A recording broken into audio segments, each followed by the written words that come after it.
क्यों आते हैं मैं नहीं जानता, वो शायद बाद में पता चले। अध्यक्ष को बोलने आना चाहिए पर बोलना कम चाहिए। और कुछ विचार उत्तेजक बातें निकल कर आई हैं। जो लोग मेरे साथ परसों आगरा में थे, उन्हें इस बात का ध्यान होगा कि आगरा केंद्रीय हिंदी संस्थान ने भी कबीर पे ही अंतर्राष्ट्रीय गोष्ठी कराई।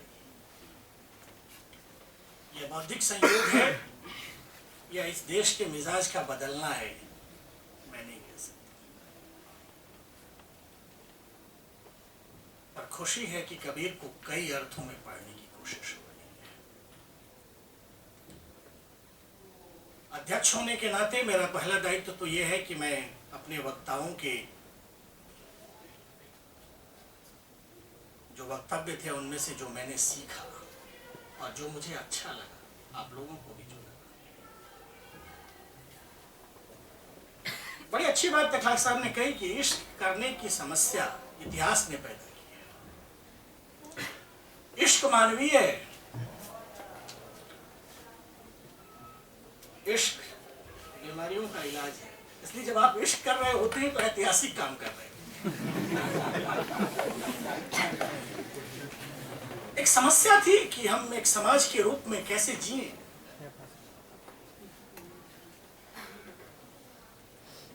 हिंदी में पॉलिटिकली करेक्ट बोलने की आदत है, पर माफ कीजिएगा थोड़ा सा मैं हट के बात करूंगा। एक आक्रांता समाज और एक पराजित व्यक्ति कैसे जिए। जवाब आया कि प्रेम करो आपस में।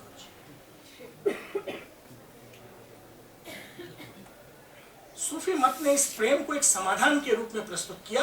ये समाज का भी समाधान था,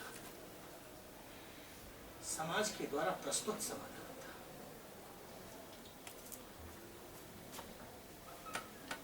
हलाकू आक्रमण का आपने उल्लेख किया, बहुत अच्छा। और तखलाक साहब ने बताया कि कैसे सैन्य ताकत के बरक्स स्मृति की ताकत होती है। जब हम जीवन में हार जाते हैं तो यादों में जीतते हैं। हमारी कविताएं, हमारा साहित्य हमारे पराजय का प्रतिपक्ष है।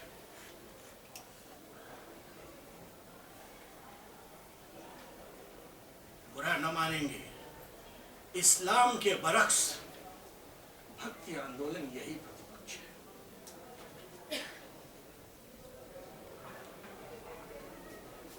एक और बात मुझे अच्छी लगी कि इस्लाम में बुर्का इस्लाम की मौलिक प्रथा नहीं,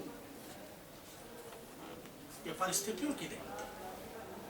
एक बात बातनियत की उठाई आपने, और बातनियत की ऐतिहासिक पृष्ठभूमि पर जोर दिया। यही बातनियत संवाद है। चाहे सूफी मत हो या कबीर हो, अब कबीर हैं या नहीं ये बाद में बात करूं। ये संवाद की परंपरा है, चिश्तिया संवाद की परंपरा है। और जब कठिन समय में समाधान न मिले तो बातचीत करना ही तो रास्ता है। ये कवि और इनकी परंपरा बातचीत को एक समाधान के रूप में प्रस्तुत करते हैं। अखलाक साहब ने, मैडम जो रसिया से आई हैं, बड़ा दिलचस्प प्रश्न था और अखलाक साहब ने उसका बड़ा ही उसी ढंग से साहित्यिक उत्तर दिया कि भाई कबीर और अमीर खुसरो में कोई ऐतिहासिक संबंध है भी क्या। ये मेरे लिए भी एक प्रश्न है।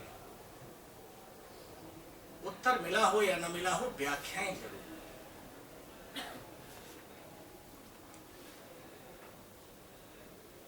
एक चीज इस पर मैं अपने वक्तव्य में जोर दूंगा।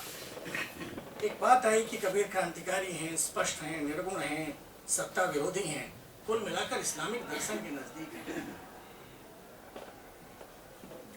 इसी अर्थ में कबीर और खुसरो एक जैसे हैं। साहब मुझे न तो कभी, मुझे तो खुसरो पर भी संदेह है कि खुसरो संत थे। अक्सर आता है कि खुसरो दरबारी थे। इस पे बातचीत हुई। सैफुद्दीन साहब ने रामानंद और कबीर के संबंधों पर बातचीत की और वैरागी बताया। वैरागी ऐतिहासिक प्रमाण है, उन्हें बताया गया। मृत्यु के संस्कार पर जो हिंदू मुस्लिम झगड़े हैं वो कबीर से कितने संबंधित हैं और एक सांस्कृतिक प्रश्न कितना है, यह भी विचार करने की जरूरत है। एक बात सैफ साहब ने बड़े झटके से कहकर निकल गए, एंथोलॉजिकल बायोग्राफी से कबीर अनुपस्थित है। क्यों अनुपस्थित? कबीर एक प्रतीक के रूप में आते हैं जिसे हिंदी वाले अपना क्लेम कर रहे हैं और बाद में उर्दू वाले अपना क्लेम कर रहे हैं। खैर, एक पुस्तक है मनोहर लाल जोशी की, ठीक कह रहे हैं आप, वो बनारस से उनका संबंध था। बनारस और कबीर का बड़ा संबंध है। यहीं से बात, दरअसल 60 और 70 के दशक में विश्वविद्यालयों के पाठ्यक्रम से जिस कबीर को हमने जाना उसको बिना बनारस को जाने आप समझ नहीं सकते।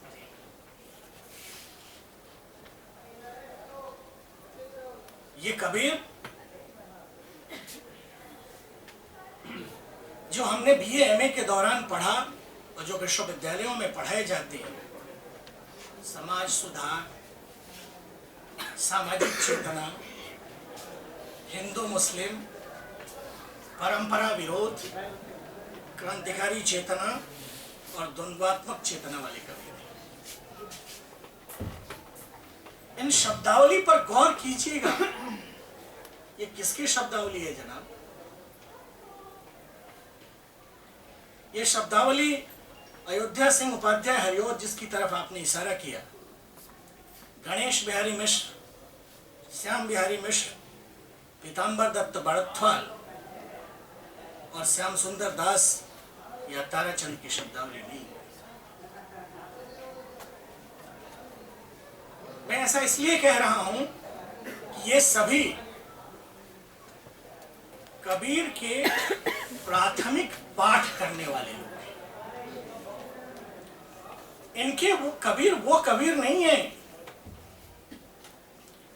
जिन्हें हिंदी का विश्वविद्यालय या विद्यार्थी समझता है या जानता है। वर्तमान हिंदी जगत के और विश्वविद्यालयों के कबीरपंथियों के भी कबीर नहीं। वो प्रहलाद सिंह टिपानिया जैसे गायकों के भी कबीर नहीं है। माफ कीजिएगा कहने के लिए, कबीर, जिस कबीर को हम जानते हैं वो कबीर एक निर्मित है, वो एक कंस्ट्रक्ट है। और ठेठ कहूं तो एक पॉलिटिकल कंस्ट्रक्ट है। मित्रों, कल की संगोष्ठी में शायद आपका परिचय इसी कबीर से हुआ।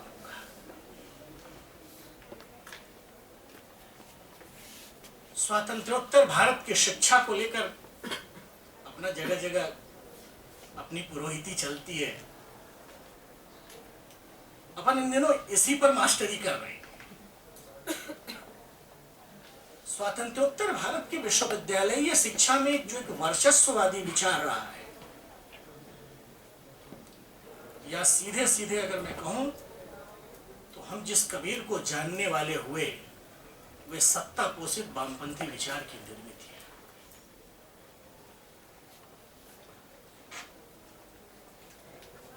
बुरा मत मानिएगा, इस कबीर को अजय भवन और गोपालन भवन से निकले कैडर प्रोफेसर्स ने बनाया। मित्रों, ऐसे पाठ्यक्रमों में हमने ऐसे कबीर का साक्षात्कार किया जहां आप कुछ भी अराजकतापूर्ण कह दें वो कबीर हो जाता है।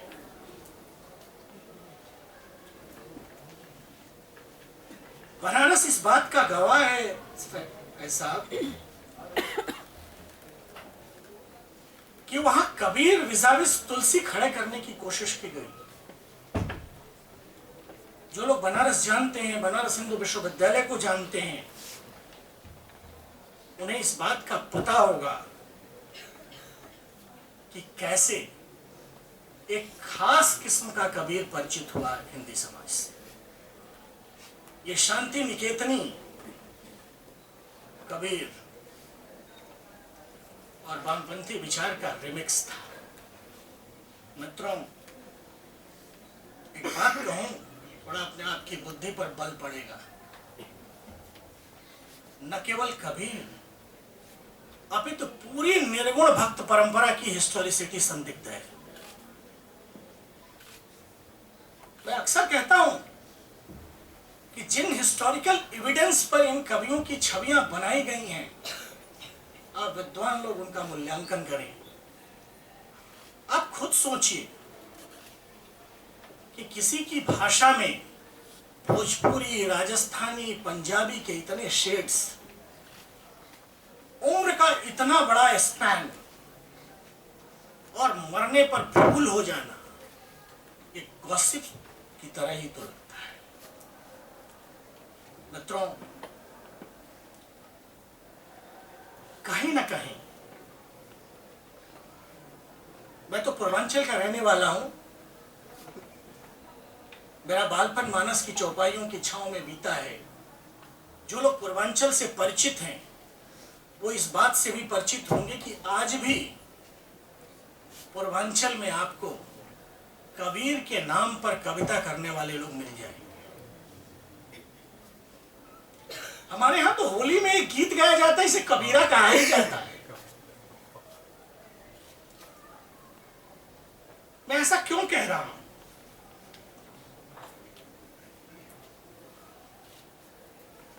भक्ति आंदोलन को जो दार्शनिक आधार दक्षिण से मिला, केरल के कलाड़ी से निकले हुए शंकराचार्य, पेरम्बदूर से निकले हुए रामानुजाचार्य, पंढरपुर से निकले हुए निम्बारकाचार्य, कंकड़वाड़ से निकले हुए वल्लभाचार्य और उडुपी के माधवाचार्य, ऐसे दीप्त दार्शनिक विचारों वाले लोगों के यहां भी कोई निर्गुण भक्ति आंदोलन क्यों नहीं है? ये सोचने की बात है कि क्या निर्गुण भक्ति का आंदोलन एक निर्मित तो नहीं है, यह उत्तर भारत केंद्रित है। और भूलिएगा मत कि उत्तर भारत का पूरा समाज, यहां समाज सुधार के आंदोलन कम हुए हैं, यहां पॉलिटिकली कॉन्शियस समाज ये ज्यादा रहा है। यहां किताबों में समाज सुधार होता रहा है। कबीर के माध्यम से किसी खास तथ्य को स्थापित करने की कोशिश तो नहीं की गई है। ऐसा ये कहीं अनिल शेल, क्रिस बेली, गॉर्डन जॉनसन के कैम्ब्रिज स्कूल और नूरुल हसन प्रोजनी का रिमिक्स तो नहीं है।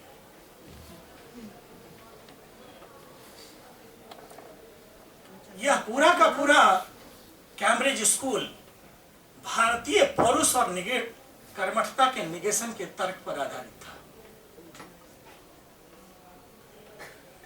एक प्रश्न उठता है, फिर कबीर को हम कैसे पढ़ें?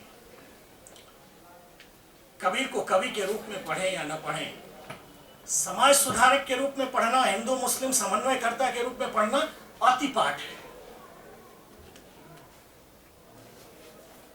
अगर पढ़ना ही हो तो कबीर की परंपरा को हम भारतीय मन की प्रश्नाकुलता के रूप में पढ़ सकते हैं, एक आर्गुमेंटेटिव इंडियन के रूप में पढ़ सकते हैं, उपनिषद के पहले प्रश्न को अहम के विस्तार के रूप में पढ़ सकते हैं। मित्रों, कबीर थे नहीं थे, कबीर हुए नहीं हुए, इस पर बहस तो हो सकती है। पर एक प्रश्नाकुलता पर, चिर जिज्ञासा पर, अपने को प्रश्न चिन्हित करते रहने के भारतीय भाव पर, कुमति से मुक्ति और सुमति की इच्छा पर कोई बहस नहीं हो सकती। इस पाठ पर कोई बहस नहीं हो सकती है कि अत्याचारी शक्तिशाली होता है। कबीर के यहां, कबीर का जो पाठ आपको पढ़ने को दिया गया है, उसकी एक व्याख्या यह भी हो सकती है कि उन अत्याचारी और शक्तिशाली लोगों को कबीर कहते हैं, 1 लख पुत्र 1.25 लाख नाती तो ही रावण कर दिया न बाती, आए हैं सो जाएंगे राजा रंग फकीर, चले जाना है इसलिए मानवीय बन। मानवीय होने की इच्छा पर कोई बात नहीं हो सकती। मित्रों, आपको हो सकता है उतना अच्छा न लगे, पर कबीर की यह इच्छा हिंदू इच्छा है। यह एक हिंदू चिंता है। आप असहमति रख सकते हैं, असहमति रखना भी भारतीय चिंता है, भारतीय होना है। इसलिए हम आपसे असहमति रख कर भारतीय हैं। आपने हमें सुना, विद्वान वक्ताओं को सुना, सनातन धर्म कॉलेज के यशस्वी प्राचार्य ने कबीर पर एक नई बहस की शुरुआत की घोषणा की, अच्छा लगा। ऐसे भी हमारे दिल के करीब है। आपको बहुत बहुत धन्यवाद। ये बहस चलती रहेगी साहब साहब, अखलाक साहब, और आप अड़े रहिए, अपन भी अड़े रहेंगे।